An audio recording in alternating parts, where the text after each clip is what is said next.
I hope you're ready. Yeah, I'm ready now. All right, well, welcome back. This is Two Beards in a Bible. I'm John Swano, I'm Dave Tenney.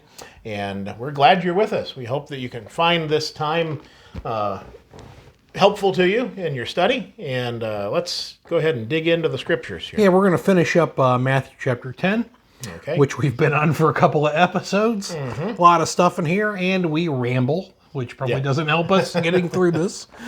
But we're just going to read the end of the chapter here. He says, he who receives you, he's talking about, again, he's talking to his disciples who he's sending out on this journey. He says, he who receives you receives me, and he who receives me receives him who sent me. He who receives a prophet in the name of a prophet shall receive a prophet's reward. And he who receives a righteous man in the name of a righteous man shall receive a righteous man's reward. And whoever gives one of these little ones only a cup of cold water in the name of a disciple, surely I say to you, he shall by no means lose his reward. Okay. So he's talking about, he's sending the apostles out, and they don't have any money, and they know they're going to have a tough time, and people aren't going to like them, but some people are going to like them. And then I think he speaks that, he says, he who receives you receives me. Mm-hmm. Right? So, if that household is open to the word that the disciples are preaching, and what are they preaching? The kingdom is at hand. The kingdom is at hand. Yes. That's what they're preaching. So the kingdom is at hand, and if they receive, that message, they're basically receiving what right. God's will is. They're on the same page. Yeah, and that idea of being hospitable and being open to hearing, that's something that we find to be less and less the case as time goes on. It's what makes us feel as though, that we sometimes in this current times we feel like we're living in a harder time as far as people receiving spiritual things, receiving the word of the Lord. But it was still the same back then. Yeah. It says something about the person's heart if they're able to say, okay, this person needs help, and I'm going to help them, and I'm going to listen. It says a lot about the person and the condition of their heart. Yeah, so he talks about different rewards, and I don't claim to understand this, tell you the truth. He says, he who receives a prophet in the name of a prophet shall receive a prophet's reward. I mean, I guess if you're taking a man at whatever he says, I mean, I don't think there's anything further than that. Mm-hmm. Prophets were sent to do the will of the Lord and carry out the word. Yeah. And then when you go on to he who receives a righteous man in the name of a righteous man shall receive a righteous man's reward. So that's kind of the same thing. Same thing. Yeah. That is kind of something that takes a little bit more. I guess we'll have to look a little bit more into that. Yeah. A full understanding of it, but we get the idea. Yeah. He says, whoever gives one of these little ones only a cup of cold water in the name of a disciple, assuredly I say to you, he shall by no means lose his reward. Mm-hmm. I'm not sure, I guess we should have studied that a little harder. Yeah, right. You know what? I could pause. Why are you bringing up hard questions? I don't know. I could pause this and go grab a commentary. There you go. We'll have to maybe make a bonus episode on it. Yeah, and let's revisit. We'll study on that a little bit harder. Let's go ahead and we'll go ahead and move on past that, and we're going to go to Mark this time. Okay. And what chapter are we in? Mark 6. Mark chapter 6. Mark chapter 6, and as it starting at verse 14 and reading through verse 29. Do we want to go all the way through 29 all at once, or do we want to? Let's see here. Yeah, let's read. So which were you starting at? 14. 14. Yeah, I think you better go through 29. Yeah. All right. So Mark chapter 6, starting at verse 14. Now King Herod heard of him, for his name had become well known. And he said, John the Baptist is risen from the dead, and therefore these powers are at work in him. Others said it is Elijah, and others said it is the prophet, or like one of the prophets. But when Herod heard, he said, This is John whom I beheaded. He has been raised from the dead. For Herod himself had sent and laid hold of John and bound him in prison for the sake of Herodias, his brother Philip's wife, for he had married her. Because John had said to Herod, It is not lawful for you to have your brother's wife. Therefore Herodias held it against him and wanted to kill him, but she could not. For Herod feared John, knowing that he was a just and holy man, and he protected him. And when he heard him, he did many things and heard him gladly. Then an opportune day came when Herod on his birthday gave a feast for his nobles, the high officers and the chief men of Galilee. And when Herodias' daughter herself came in and danced and pleased Herod and those who sat with him, the king said to the girl, Ask me whatever you want, and I will give it to you.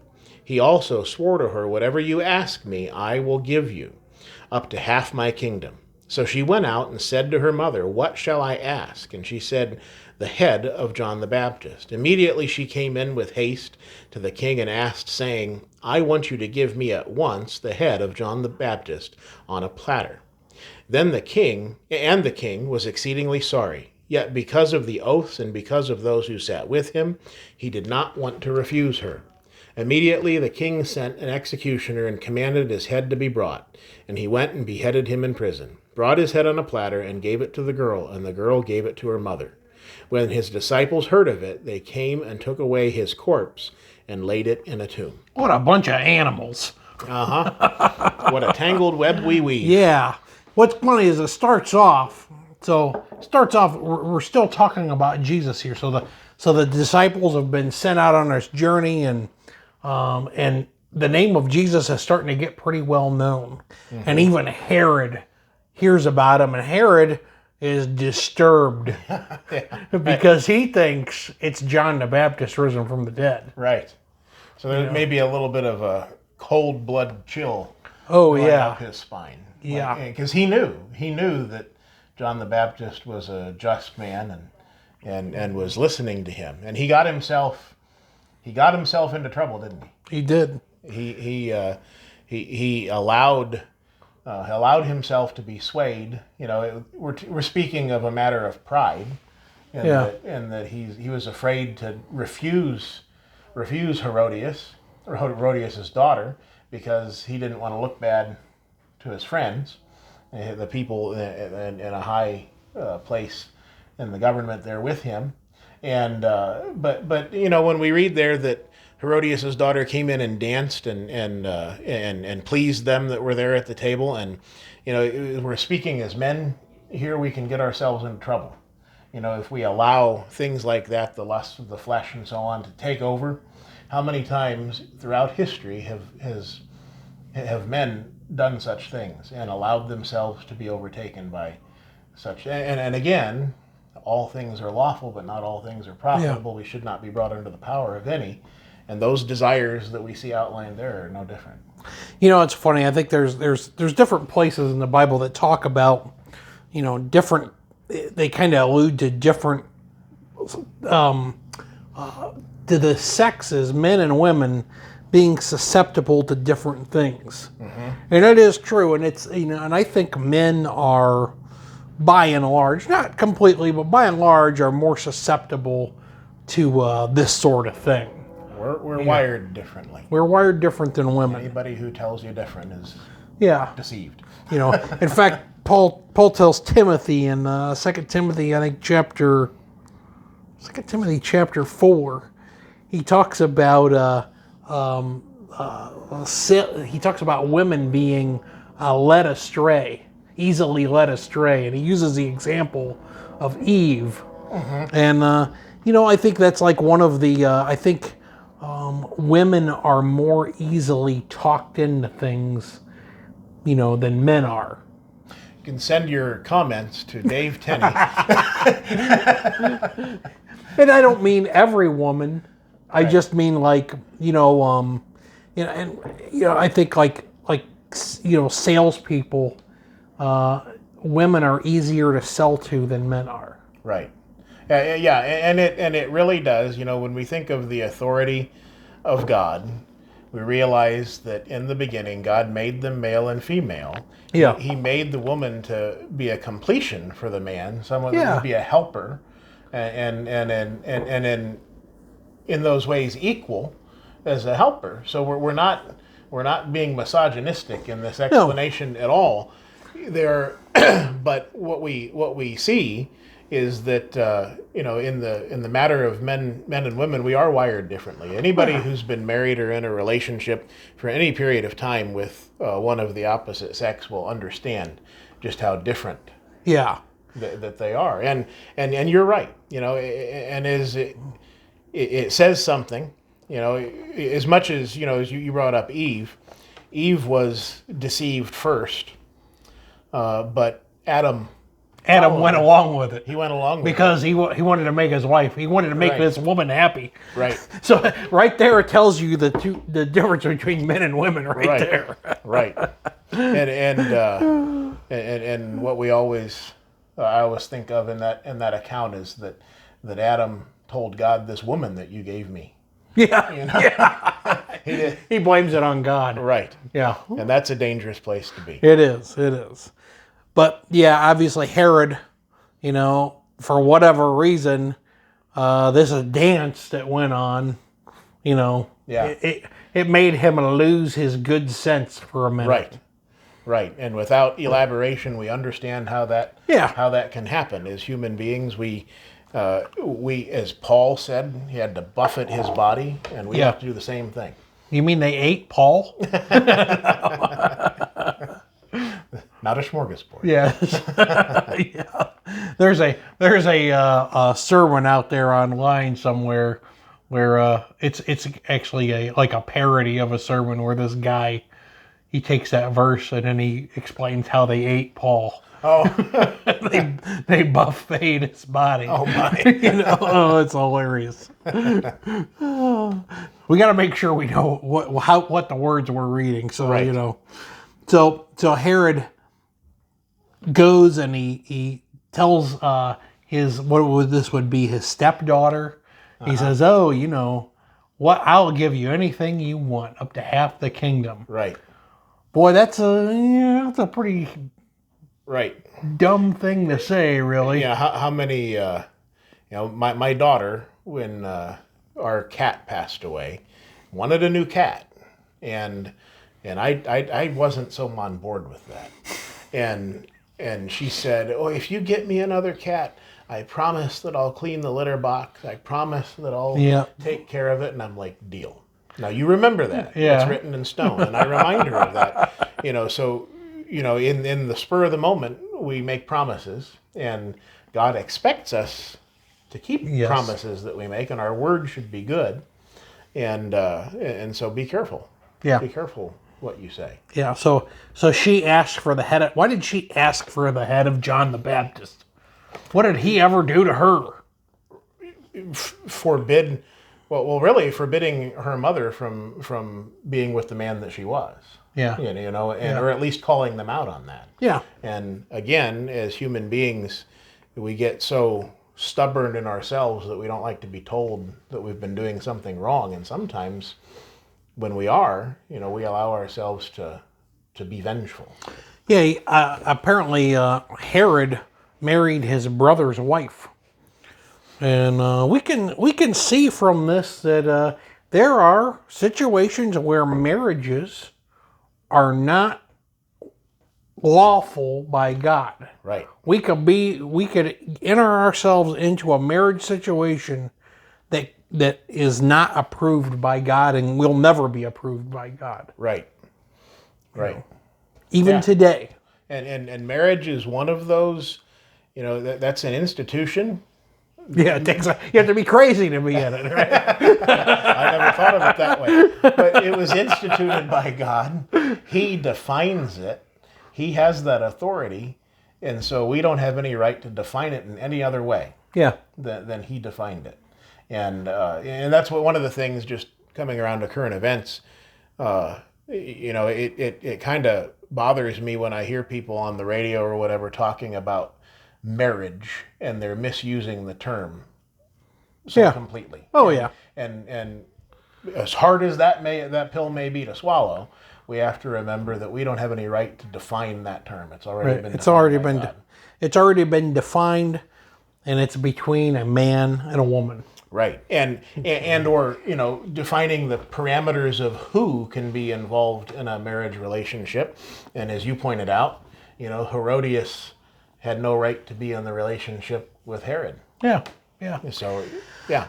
That's like, you can call, a lot of times, we call things the wrong thing, but, just because you call, a dog a cat doesn't make a dog a cat. Right. Exactly. So anyway, so she asked for his head on a platter because, she doesn't like the things John the Baptist has been saying about her mama. Mm-hmm. And she didn't just want him dead. She wanted to parade that out in front of everybody. Yeah. She wanted to prove you don't cross me. Yeah. Talk about vengefulness. Yeah. Don't talk about our family. Right. And that's kind of what she's getting at. And Herod was very sorry. Yeah. That he had said this thing. Right. Yeah. Now here's the thing: is he could have said nah. Mm-hmm. I think about I can't believe I cannot remember this person's name. Who was the governor that Jesus went before? Pontius Pilate. Similar situation. Pontius Pilate knew that Jesus was not guilty. Mm-hmm. Right? He knew that. Right. But he wouldn't stand up. Right. At least he did say, "I wash my hands of this." He did. But yeah, absolutely. He could have stopped it, but he didn't. In the same way with Herod here, he didn't have to do this. Right. But he did it. It was all coming back to his pride and those friends that were with him. I mean, how many? I know, because you're a human being, you can probably relate to this. But at what point in our youth have we not been with friends and gotten ourselves into trouble that by ourselves we might have had sense enough not to do it? Oh yeah. But then because we had our friends there egging us on, we did that stupid. We did something really stupid, and hopefully we lived through it. Right. Well, yeah. So far we have. Yes. Yeah. Exactly. So that is basically how the end of John the Baptist came, and terrible thing, but John the Baptist had a certain mission, and we think about this, that he was killed, but he was released. He had suffered, right. He had a hard time, and there's a lot worse ways to die than being beheaded. Right. And when you have somebody that has been seeking after the will of God his entire life. I mean, he was, you could almost say that he was seeking after the will of God before he was born. Yes. The way that, that he came about. And so he, like you said, he was released from the pains of this life. And that's one of the things that we can take comfort in with those saints that have gone on and passed on from this life. It's a very different thing to attend the funeral of a faithful Christian. There are there's more comfort. Yeah. In fact, I was called on to preach the funeral of a older lady who had passed on, and she was a member of the church well before I got there, and she had dementia and so on, but she had been in a home for some time, and it was odd, but it was a comforting thing when I got there with their family. There was no consoling. Yeah. There was like, this is a good thing. Yeah. That she's released from that prison that she was in her mind with the dementia and so on. Yeah. That she's gone on to her reward, and we can honestly take comfort in that if we are in Christ, and that should be one of the driving forces for us to share the gospel with our friends and family, so that we don't have to be crying at their funeral. Yeah. Yep. Yep. There's a certain peace Right. that you can experience through that. I'm going to read the next couple of verses here because I think that's, I'm going to read through 32. He says, then the apostles gathered to Jesus and told him all things, both what they had done and what they had taught. So they're back from their little... Where are you at? What verse are you at? Verse 30. Okay, thank you. And he said to them, come aside by yourselves to a deserted place and rest for a while. For there were many coming and going, and they did not even have time to eat. So they departed to a deserted place in the boat by themselves. So here's the disciples. They get back from their journey. And it seems like Jesus is like, man, this is good work, guys. Let's go have a meeting and talk about this a little bit. Right. And it even speaks to, Christ, again, he's fully God and fully man when he was on this earth. And he too needed a break. Yeah. He's being bombarded by the multitudes. That's a lot of people. Oh, yeah. There were many coming and going. Right. I'm guessing here, I'm looking at our next verses here. Okay, so they're in the boat. The next section is talking about Jesus walking on the water. So it starts in Mark. We're just going to stay in Mark here. Verse 45 through 52. You want to read that, John? We have enough time. This will be the last thing we cover. Mark 6:45. Yeah. Through 52. All right. So immediately he made his disciples get into the boat and go before him to the other side to Bethsaida, while he sent the multitude away. And when he had sent them away, he departed to the mountain to pray. Now when evening came, the boat was in the middle of the sea, and he was alone on the land. Then he saw them straining at rowing, for the wind was against them. Now about the fourth watch of the night he came to them walking on the sea, and would have passed them by. And when they saw him walking on the sea, they supposed it was a ghost, and cried out. For they all saw him, and were troubled. But immediately he talked with them, and said to them, be of good cheer, it is I, do not be afraid. Then he went up into the boat to them, and the wind ceased, and they were greatly amazed in themselves beyond measure, and marveled. For they had not understood about the loaves, because their heart was hardened. Where did you want me to go to? 50? I think we'll stop there. Okay. You know what? I wonder, I thought this is where Peter came out. Right? Let's look at Matthew chapter 14. Maybe we can just find that one section and add to it. Mm-hmm. Where does that start at? 14 verse 13? Is that where you're at? Or... right here. 14:22. Okay. Immediately Jesus made his disciples get into the boat and go before him to the other side, while he sent the multitudes away. The same account. Well, here in verse 27, he says, but immediately Jesus spoke to them, saying, be of good cheer, as I, do not be afraid. And here's where it says, and Peter answered and said, Lord, if it is you, command me to come to you on the water. So he said, come. And when Peter had come down out of the boat, he walked on the water to go to Jesus. But when he saw that the wind was boisterous, he was afraid and began to sink, and he cried out, Lord, save me. And immediately Jesus stretched out his hand and caught him and said to him, oh, you of little faith, why did you doubt? And when they got into the boat, the wind ceased, and those who arose were in the boat came and worshipped, saying, truly you are the Son of God. Mm-hmm. That's the part that Mark left out. Right. You'd think that would be something worth talking about. Yeah. I guess he didn't think that was that big of a deal. Right. So you've got Jesus. He sends the disciples on ahead of him in a boat, and it's the wind's against him. You know what? I remember, and I wasn't on a rowboat. My cousin and I were up at Lake Erie, and the wind was against us, and the motor was barely moving the boat. Right. We had a motor. These guys are rowing. They're having a tough time. They're struggling. Right. Yeah.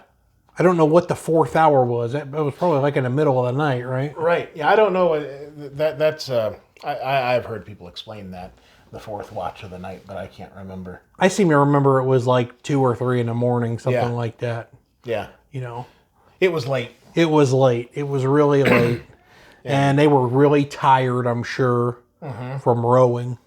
And there you have the way that fear can creep into us. You see there, they see him coming across the water. They've seen all these things that he's done and the powers that he's been able to give them. And yet, as human beings, we still, in the presence of the Lord, they still were afraid of sinking into the water. Yeah. Jesus walked on the water. Right. You can't walk on water. Right. I've been told that I don't walk on water. Right. Yeah, and I've seen people try. With like other apparatus and stuff, and it's insane the amount of things you have to do to be able to recreate. Something like that. I mean, we're not made to do that. I've heard of people driving a 4-wheeler across like a pond. Skimming across? Yeah, but I've never seen it done. Yeah. And the one time I did see somebody try to do it, they didn't make it. Right. I had a student one time, and my family has a snowmobile, and there's no way I'm going on ice. It weighs 400 pounds. I don't weigh a little bit. Yeah. and there's no way I'm putting myself on ice. I don't care how thick it is. Yeah. But I had students that lived on the lakes and the Portage Lakes near us, and the one guy, his dad had lost a couple snowmobiles in the lake because he would try to skim between the ice patches where there'd be open water in the middle of the lake, and he'd try to go at 120 miles an hour and skim across there. And it didn't work. He missed it a couple times. That's an expensive mistake, but it's not something that we can do, and this is certainly something that would have caught their attention, you'd think, and that would have, and we look at it again. We have hindsight is 20/20. We're looking at this and thinking, well, why wouldn't he have believed? But it just goes to show how hard it is sometimes for us to get past this physical life. Yeah, and it's always amazed me that Jesus could do this thing that is really, in our minds impossible. But you got to remember, Jesus made water. Right. Right. Who is this that the winds and the waves obey? Yeah, he made this place. In the beginning was the Word. And the Word was with God, and the Word was God, right? Through him all things were made. Yeah. Nothing was made. Yeah, John chapter 1. Mm-hmm. I mean, it's, so that's how Jesus was able to do it. He commanded all of this stuff. Right. So then Peter, of course, I love Peter because, he's easy to identify with. He's always like, opening his big mouth. Very zealous. Oh yeah, he's awesome. But he's always like getting him, we just talked about Herod, how Herod made a rash thing. Well, Peter's that way too. Uh-huh. He's always, he cut off Malchus's ear. He's always like, or should we make a monument here or whatever? I forget what he said, a tabernacle or, he's always the first guy to speak. Right. Yeah, and that can be very useful. When you think of the different personalities, the different vocations of the apostles, the same thing is true among Christians today, and we each have our own abilities that, again, can be used for good. They can get us into trouble if we allow it, but sometimes it's a good thing to have a big mouth. Hey, if you're ever in a Bible class, I think some people, they're afraid to speak in a Bible class, and that drives me crazy. Right. As a teacher and as a student. Mm-hmm. To me, like a Bible class should just be like an open forum with a study leader. Right. And I've taught classes where nobody else is talking. Right. And I think a lot of times it's because people are afraid of saying the wrong thing. Yes. Yeah. But Peter was not afraid to say the wrong thing. Yeah, and that's a good lesson. It's okay to be wrong. Absolutely. That's how you learn. Yeah. So speak up. And I've seen many Bible studies, and I think some of the times people are so afraid that the preacher has no other choice but to just make it a lecture. Yeah, which is horrible. And nobody's learning that way. The way that that you learn is to get involved and to, you know, to have those discussions. And if you have a question, then what better place to bring those questions up is than in the presence of other Christians who are in the same place and perhaps may have more study than you on the subject. I've interrupted preachers when they're preaching.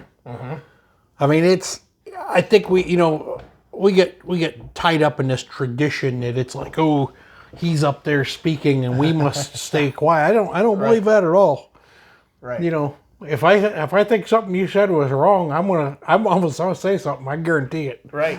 Well, and there's, you know, certainly if there's some wrong being taught, something against the doctrine of Christ, then you don't want that group to leave the room. Yeah. You know, and I've seen that where the elders in a church believed that there was something that was said that was not in accordance with the will of God, and after the lesson, one of the elders got up and said, "I want to make you aware of this." You know, and that, you know, that can be embarrassing for the preacher that said it, but it can also be a chance to learn something for everybody. Yeah. You know, maybe the preacher is right, and you can all, you know, come together and be on that same page and say, well, actually, you know, you can. It's a learning experience. Absolutely. It's a time to learn. Well, John, I think that about wraps us up. We're at 31 minutes. How did that happen? A lot again. So, well, we're glad you stuck with us. If you're still watching, we're thankful that you've seen fit to do so, and we hope that you've learned something along the way. That is why we're doing this, so that we can learn from one another. And we like to hang out, so it's an excuse to do that. Exactly. So thanks for being with us. Again, this is Two Beards and a Bible, and we will see you next time. All right, thanks.